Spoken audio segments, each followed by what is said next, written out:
Welcome to class. Namaste. Today we're going to review Sirsasana A headstand. First, we have to make sure about the position of your head. So, is the center of your head, the crown of your head on the wall? Your chin has to be parallel to the ground. It's the same like a standing position, so your neck has to be long. If you want to measure the base of your hand between your eyes and when your index finger is the very center. This is the part of your head you're going to place on the floor. Remember that the first times that you're practicing, if your shoulders are not strong enough, you may feel a little sensation on your neck and in your back. So we are not putting pressure on the neck, on the back. We are always pushing, okay? Pushing. We're going to try this first drill in order to focus on how to keep the back straight in headstand position. We're going to take one block against the wall. We're going to grab the wall and we're going to rest the upper back against the wall. Okay, so make sure it's firmly. Now once you're there, you lace your fingers. Crown of the head could be on or off. Now if it's on, try to push up your head. Mine is off. And come to a dolphin position. You're going to push your back against the wall, lift your heels, and keep your legs straight. Neck is long, look back. We're going to hold this pose for 5 to 7 breaths for 3 sets. Okay.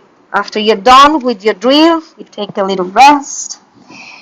Now we're going to talk about how we're going to place the hands in headstand, Sirsasana A. There's different ways. One way is keeping the hands apart with the thumbs facing up the ceiling. So you're going to rest the back of your neck against your hands like this with your thumbs facing up. Good. Another option is the way that I'm practicing. I practice with my hands together.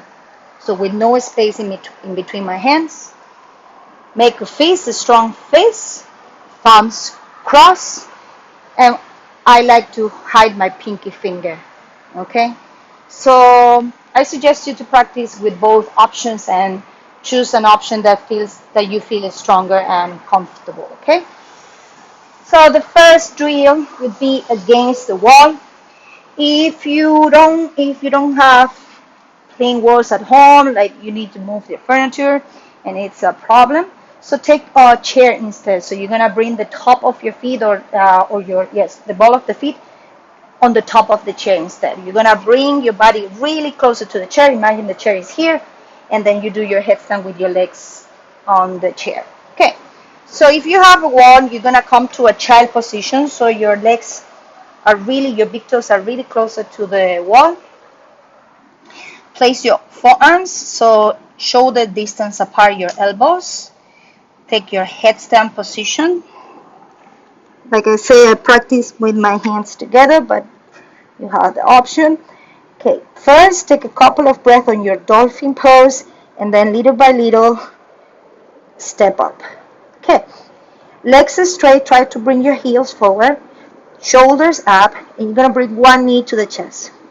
Squeeze the knee to the chest, point your toes, and see if you can little by little start to find balance in one side. Knee to the chest, point your toes, see if you can bind flat. Can you see that my hips are over my shoulders? So this is the shape that you need to practice first. So try to bring your hips over your shoulders, hold for a couple of breaths until you feel comfortable. Now we're gonna turn facing the wall. Let's start with one big palm away from the wall. One big palm. Good.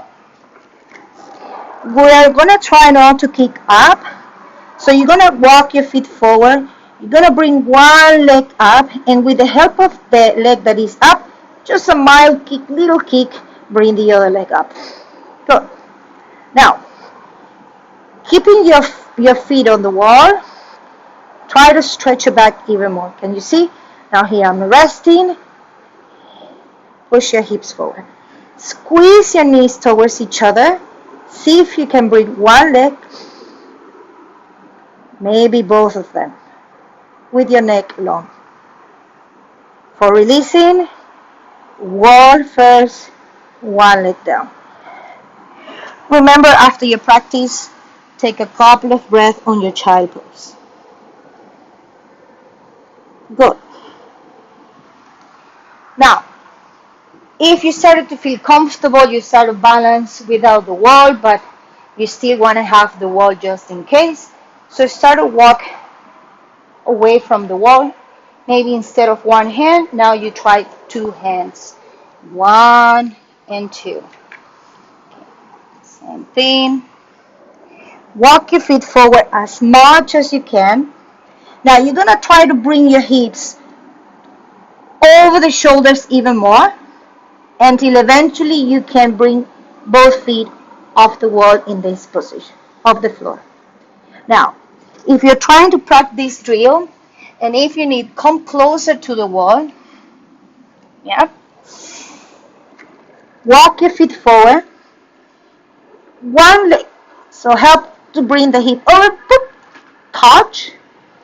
Feet on the wall and release. And you can try again.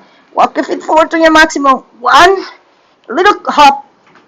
Hips on the wall. So you get used to this shape with your hips over your shoulders and then release. Good. So remember, you need to practice a lot to bring in the hips forward, because from that position you will eventually stretch your legs up. So once you're comfortable, you come away from the wall, walk your feet forward to your maximum. You can bring only one knee to the chest. Can you see that my hips are over my shoulders? Then the other one, pause. Don't rush, pause. Now, little by little, heels towards your buttocks. So you are smaller here, just with your knees bent, so it's easier to balance. And last one is stretching your legs up. For releasing, same thing.